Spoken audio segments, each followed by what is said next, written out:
Behold! The Don't Get Mad, Get Evil Resident Evil Tips and Tricks Contest. Now, I lightly touched on this in one of my early videos, but that video was just awkward, and I didn't really explain anything about it. And I really wanted to go back and dive deeper into this righteous rockin' roller coaster of a contest. So, brace yourself. This contest appeared in the March 1998 issue of the totally awesome gaming magazine, Tips and Tricks. Sucky enough for us, Tips and Tricks is no longer a thing, but I love going back to this piece of 90s nostalgic heaven.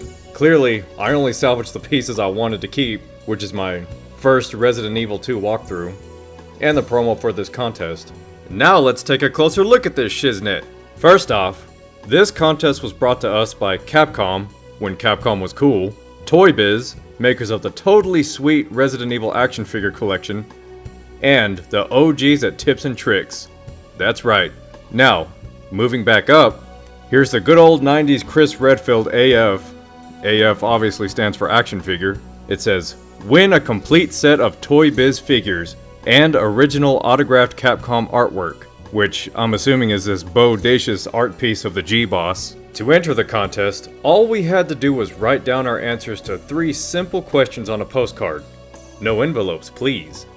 Along with our full printed name, address, age, and phone number, including area code. Talk about a slick way to get a bunch of personal info. Then, send it to Tips and Tricks Don't Get Mad, Get Evil Contest at this address in Beverly Hills. And they even wished us good luck. They were so nice! Now, what simple questions did we have to answer, you ask? Well, as you can imagine, the original Resident Evil 2 came out in January of '98, so it had already been out a couple of months before this issue of Tips and Tricks came out, so these questions were really not hard to answer. But here we go. Number 1. Chris Redfield has a sister who was one of the main characters in Resident Evil 2. What is her name?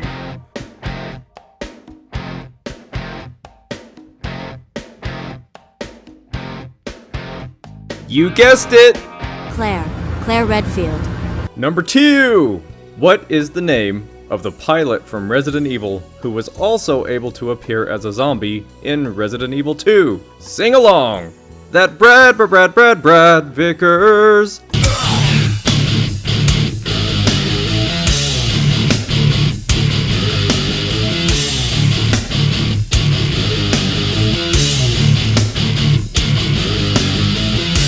Number 3! What does STARS stand for? Stinky turds are really stinky? Ha! Just kidding! Shout out to my childhood homies and heroes, the Special Tactics and Rescue Service, not Squad. And check out this heavenly grand prize. This was like the freaking treasure chest at the end of the Resi Rainbow. It only went out to one winner, and man, if you're that chosen one and you're seeing this, please hit me up in the comments. Check it out. A complete set of Toy Biz Resident Evil action figures. Whew! A framed piece of original Resident Evil 2 artwork. Autographed by the Capcom Japan design team, who were the bomb back then.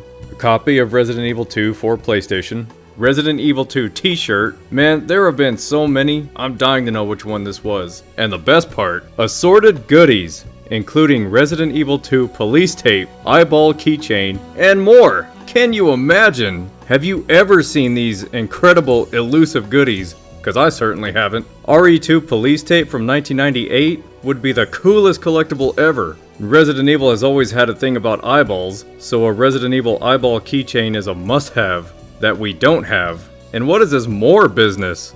I guess we'll never know, and that's immensely unsatisfying. First prize was 5 winners, who got a Toy Biz Resident Evil action figure, which I wonder if they just sent one out or if they let the winners pick one, which doubtful, but if that was the case, man, that would have been an extremely difficult decision for me.